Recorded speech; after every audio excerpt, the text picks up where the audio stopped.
xəstə ağrı ilə müraciət edib, deyir, neçə ildə oynağıma maye vurdururam. Yəni, sizcə, oynaq axıra qədər açıla bilmir. Yəni, oynağın kontrakturası deməkdir ki, oynaq axıra qədər açılmır və yaxud da ki, axıra qədər bükülmür. Bu halda biz ora ən sehirli iynəni də vursaq, ağrının kəsilməsi 3-5 gün, 1 həftə, 1 ay. Vurulan o maye, Bəli. orada nə baş verir? Orqanizm özü sinovial mayeni ifraz eləməlidir. Sinovial qişada daxilində xüsusi məməciklər var. Sinovial mayeni oradan oynaq boşluğuna ifraz edən. Artrozlu xəstələrdə o məməciklər atrofiyalaşmış olur, bəziləri tamamilə məhv olmuş olur. Orada yerdə salamat qalanları biz aktivləşdirməyə çalışırıq. Hazır sinovial maye həmin hissəyə yeridildikdə, orqanın qalan, o sağ qalan o sinovial hissəcikləri də atrofiyalaşır. Çünki hazır sinovial maye qəbul elədin. Sağlam insana belə hazır sinovial mayeni yeritsək, 1-2-3 ildən sonra, amma bir dəfə vurmaqla olası şey deyil də, bu bir neçə də vurduqdan sonra sağlam oynaqda belə deformasiyanın getməsi labüddür. Çünki orqanizm əgər görürsə ki, mənə ehtiyac yoxdursa, bu hormonal dərman uzun illər boyu hormonal dərman qəbul edən insanlarda böyrək üstü vəzi niyə atrofiyalaşır?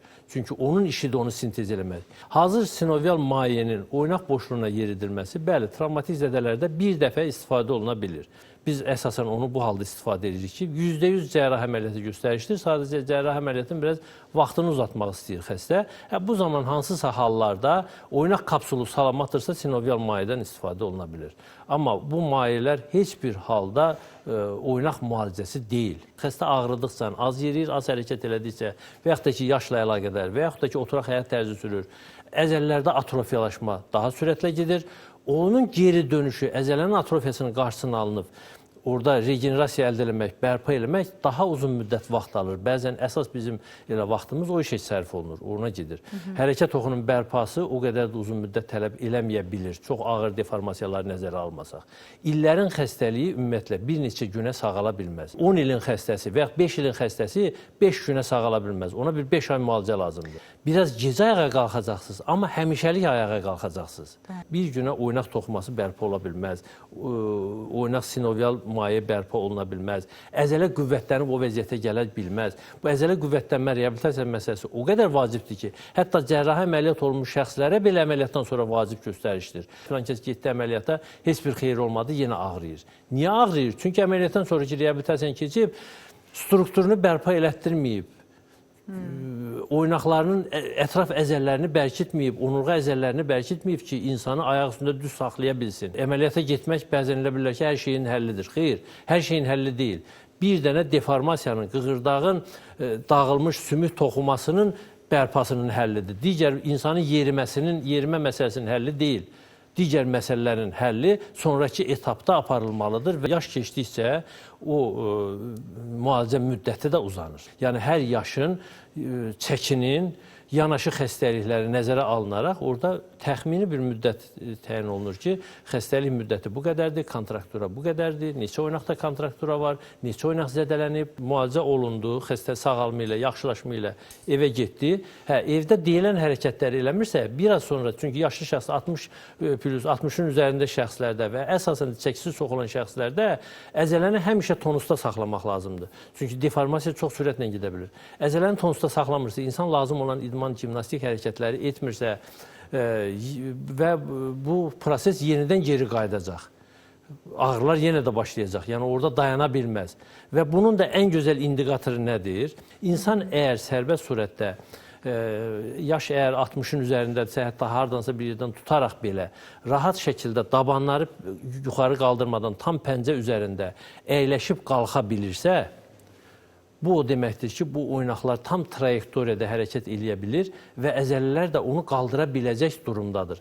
Əgər xəstə 2-3 dəfə rahat oturub dura bilirsə, o deməkdir ki, xəstə bir 3 kilometrə qədər rahat gəzə bilir. Xəstə əgər 10 dəfə oturub dura bilirsə, bir dəfə, 10 dəfə, amma oturub qalxmaq da o rezin kimi olmalı deyil. Onun düzgün qaydası belədir. Xəstə əyləşir tam, oturduqdan sonra 5 saniyə sayır, 1, 2, 3, 4, 5. Sonra qalxır. Xəstə 10 dəfə bu hərəkət eləyə bilirsə, o deməkdir ki, bu insanda hələ yaxın bir neçə ildə artroz olma ehtimalı yoxdur. Yox, eləyə bilmirsə, Bu o deməkdir ki, bu insan artıq artrozdur. Bir nömrəli testdir. Artrozun müalicədən əvvəli də, sonrası da onun testi aparılır. Mütləq qaydada. Çünki bir kurs müalicəyə xəstədə təxminən 40-50% yaxşılaşma olmalıdır. Bəzən idmanla məşğul olan insanlar var ki, çəkisi də çoxdur, amma əzələsində gücü var. Bunları kənara qoysaq, yox, yəni məsəl üçün Eldar xanımdır, sadəcə böyük çəkiyə malikdirsə, burada əzələdən söhbət gedə bilməz. Onun da testi var. Yəni onun da ən bəsit testi mən dediyimdir. Əgər insan bir dəfə rahat axıra qədər əyləşib qalxa bilmirsə, bu deməkdir ki, bu adamın əzələsi yoxdur. Əzələdə güc yoxdur. Əzələdə güc yoxdursa da, xəstə bugün artroz yoxdursa da bir həftədən sonra olacaq. Artrozun əmələ gəlməsi artıq an məsələsidir. Çox ehtiyatla pilləkən enərkən belə əzələdə o güc yoxdursa, insanın o əyləşib qalxmaq gücü yoxdursa, hətta pilləkən enmə anında belə qığırdan zədələnmələri mümkündür. Biz ona görə də əzələsi gücü zəif olan insanlara həmişə məsləhət görürük ki, pilləkən qalxmaq olar, enmək olmaz. Bu cür deformasiyalarda xəstə pillələri özü qalxa bilməlidir, qalxmalıdır. Heç olmasa bir mərtəbə olsun qalxmalıdır. Bu əzələnin gücü çatmırsa, əgər bir mərtəbəni qalxa bilmirsə, o deməkdir ki, bu artıq həkim müdaxiləsi olmadan, yardım olmadan, müalicə almadan bu xəstəliyin sağalması mümkün deyil. Mənim ağrım kəssin deməklə yaşamaq olmaz. Oynağın iş əmsalı var. O işi görə bilirmi oynaq, yoxsa görə bilmirmi? İnsanlar bəzən elə bilməsin ki, oturub arıqlamağı gözləyəcək, sonra əsələsini qüvvətləndirəcək. Xeyr, çəki insanda varsa və arıqlamaq müşkül problemdirsə, mümkün deyilsə, bu zaman əzələni qüvvətləndirib o vəziyyətə gətirməsi lazımdır ki, o artıq çəkini də götürə bilsin.